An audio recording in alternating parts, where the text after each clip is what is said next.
Talk Show, guys. I'm Nate Olson. And I'm James Grove. Well, as you can see, we have an extra chair here today, and we're very excited to announce our special guest.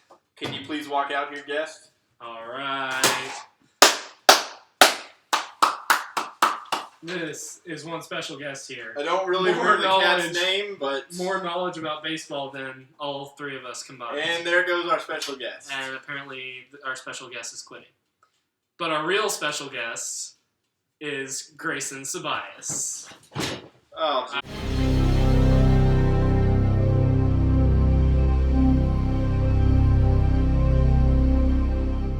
I thought that table might have broken. There we go. Anyway. Grayson Ceballos. He is back, ladies and gentlemen. Take a seat, Grayson. Man Thanks, is back. guys. Wow. It's been a while since all three of us have been back here together. It really feels kind of good to be back, doesn't it? It's a special Got the moment. band back together. It feels good. Tears Where start you to been, come down my Grayson? face. I've been working a lot. He's been doing things that grown-ups do. Yeah, granted. Grown-ups do something we don't do. Yeah, Yeah, no we grown-up stuff don't. here. Most grown-ups don't. We just sit around and talk baseball all day. Yeah. But anyways, let's get down to it. We have a show today about the people that are going to be making debuts here coming up pretty shortly, like Matt Moore, Jose Fernandez, and that new shortstop for Minnesota. It's third baseman, actually. Third baseman, And he's Miguel Sano. Miguel Sano. There we go. Already corrected me. So, see, this is why you need me. This is why I'm Yeah, back. This is well, why I'm here. It is what it is. Just gotta It's make fun. sure we have our facts right. All right, so you want to tell us a little bit about the Sanyo, please, Well, Mr. Ceballos. Right now, third base is in the Twins organization. He's a Twins prospect. They compare him to Joey Gallo power-wise. Yeah. So he's got that extra pop that can come off the bench as of right now. I don't think that he's going to be an everyday third baseman for the rest of 2015. Mm-hmm. But I do think that following is it Plouffe? Is that right? Plouffe. Trevor Yeah, Plouffe. Trevor Plouffe. Trevor Plouffe. I'm sorry. Plouffe, whatever the heck his name is. Spelled Plouffe. Nate moment. I think he can learn from him a little Mhm. bit, and I think it'll be good for him to get to the big leagues and hopefully find that stroke that he needs up in the major league level. Yeah, and I think it's great for the Twins. I mean, they had Buxton come up a couple weeks ago. I mean, they've got so much young talent, and they're already a good team towards the top of that division. I mean, you throw in these young stars, and it's only going to help you. The future's high for them. Definitely. The future's high for the Twins. Well, hey, how about Jose Fernandez?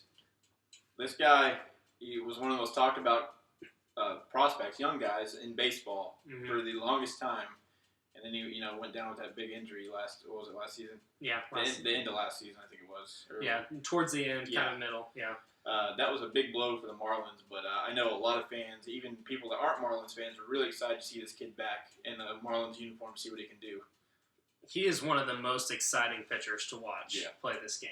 Mm. I mean, he's got electric stuff, and then, he might gel with a couple of batters. He's not a hothead, but he's got a little bit of attitude to him, But, I mean, overall, he's just phenomenal talent, young guy. I can't wait to see him out there on the mound. Yeah, he's one of those guys. I agree with you.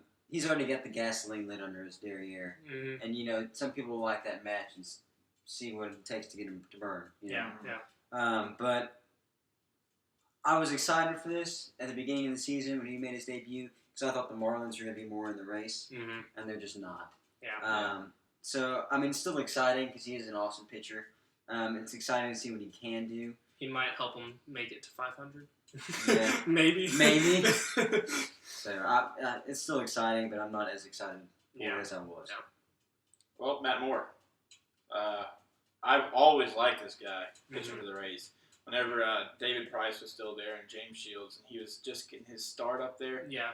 I thought that was one of the best 1, 2, 3 spots in the rotations in all of baseball. Mm-hmm. Matt Moore could light up any hitter that stepped up to the plate. And Yeah. he's still doing so. Do y'all think he can make a comeback? I think that this is going to be a huge shot in the arm for the Rays. They're already towards the top of that division. And, I mean, I don't know how well he's going to do coming off the Tommy John, but Chris Archer's already established himself as the ace, which takes pressure off of Moore. And now that Moore's coming back, it's only going to help him. And I think that this is going to help the Rays a little bit. Yeah. I disagree with James. I think that Matt Moore is going to struggle. Tommy John, some people bounce back from it, no problem, and there are other people that struggle bouncing back. Mhm. And I don't know what it is. Just gut feeling tells me Matt Moore is going to struggle coming back as a starting pitcher for the Tampa Bay Rays. I still think he'll be good, but I don't think he's going to be as good as he was before Tommy John. I don't think he'll be ever compared to that again.